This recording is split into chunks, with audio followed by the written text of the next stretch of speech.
Do you ever just sit back and just wonder, man, what does the Bible, what does the word have to do with my life? When you read it, sometimes do you feel super disconnected and wonder, how does this apply to me? How do I make this come alive in my own life? Because if it doesn't come alive or I don't relate to these stories, then how on earth can it transform me? And I think that sometimes we feel so disconnected because we just don't see the relevance in what we're doing here and now. And so every once in a while, I like to go through Hebrews 11. Hebrews 11 is just this amazing chapter in the Bible where it lists out all the heroes of faith. And we know about all the big heroes, right? You could think of the big ones like David and Jacob and Moses and Joseph and Abraham. Abraham's a huge hero of the faith. But then I read more about the heroes of the faith and I'm like, wow, there are so many people listed that would be considered minor heroes of the faith. People that you would think, wow, I can't believe that that was listed, because their story maybe seems a little insignificant in comparison to the Abrahams.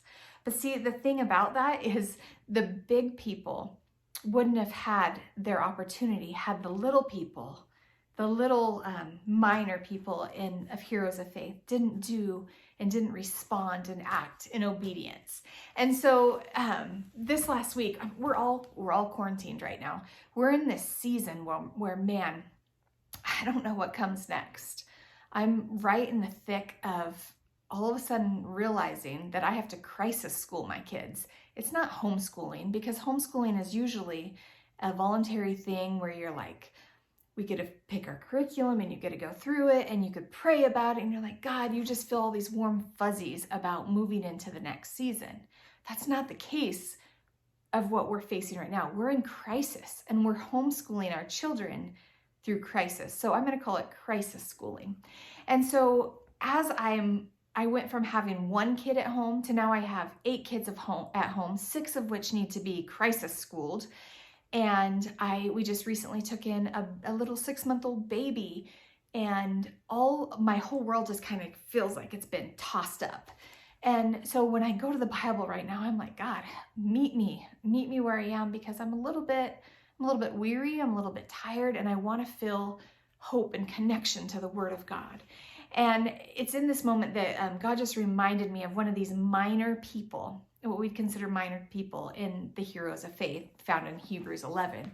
And we find her in Exodus 2. Her name is Jochebed.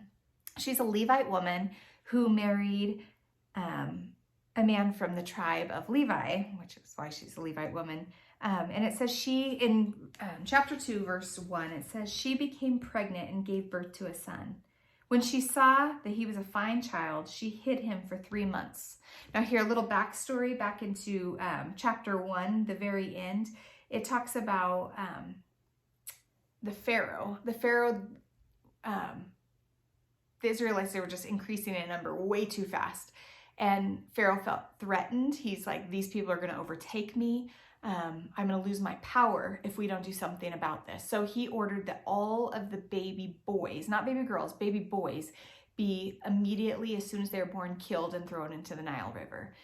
They were to be dead on the spot. Well, it says that Jochebed had this baby, and she immediately looked at him. And I could tell you, as being a mom, I think all my kids are pretty amazing. And it says her baby was a fine child. That just means she thought he was amazing. And she was just awestruck by him. And it says she hid him for 3 months. Now we all know, if we've had any sort of little people, that hiding a brand new baby for 3 months is no small task. That's hard stuff. And can you imagine just the fear and just the anguish that Jochebed must have felt during that time of like, God, what comes next?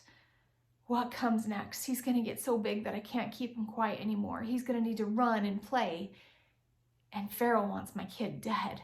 The plans that he has for my family is not the plans that I see unfolding. They're in crisis. And so she says she hid him for 3 months. But when she could hide him no longer, she got a papyrus basket. But when she could hide him no longer, comma. It's in that comma that the author of this chapter takes a breath. And in that breath, in that comment, I can't help but wonder, what was Jochebed feeling? What was she thinking? Was she broken and alone and weary and scared? And like, when she could, I can't do this anymore. I can't do this on my own strength or on my own power. Okay, I'm going to plan. I'm going to just keep walking in obedience. And do you think she kind of felt a little crazy when she had this idea of putting her baby in a basket and then placing him in a river? Do you think she felt maybe a little loony? But she obediently did it. And this is what she says she did. She got a papyrus basket for him, and she coated it with tar and pitch. Then she placed the child in it and put it among the reeds along the bank of the Nile. She was strategic. Sometimes when we're in crisis, God asks us to strategically step into the plans he has for us, right? It doesn't seem ideal. It's not fantastic, but he says strategically walk. When I give you direction, be obedient with that. And that's exactly what she did.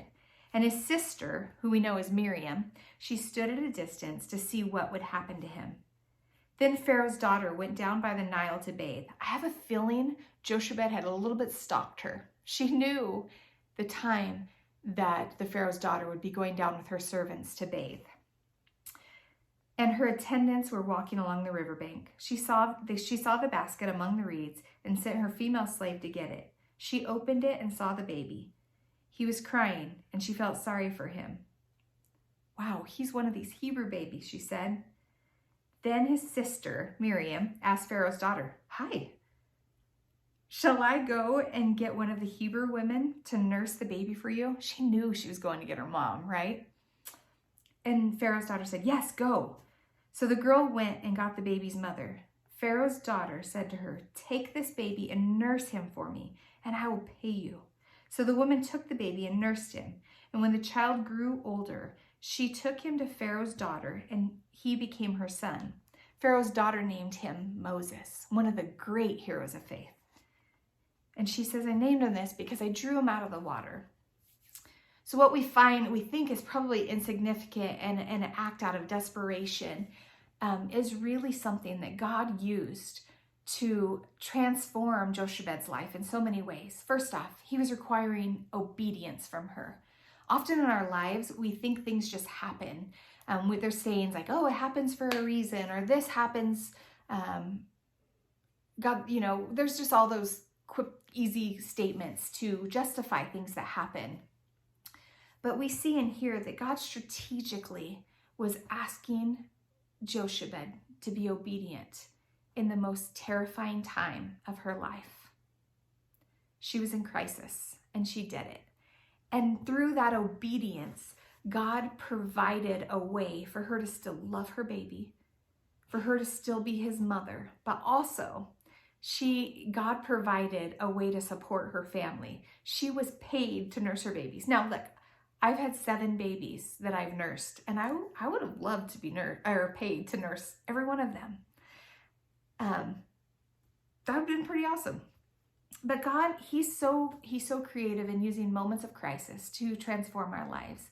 And so as we all, as moms and dads and husbands and wives, we start to balance this work and family and crisis schooling and all these things where we're all under one roof and we're trying to manage it all. I want to invite you just to press into what God has for you in this season. I know it's good. And I know some of you aren't seeing the good in it because you've lost your job. You're wondering how you're going to feed your family. You're wondering how on earth your kids are going to be educated. That's my question. I'm not equipped for this, God.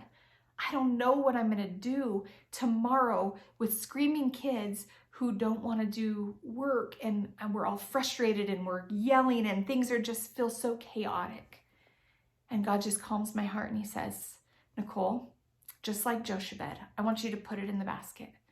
I want you to humbly walk down by the river, and I want you to let it go. I want you to take the next step of obedience and follow me into the unknown. And watch what I do. Watch what I give back to you because of your willingness and your obedience during this time of crisis." Friends, God's for you. He's for me, and he wants to be known through this.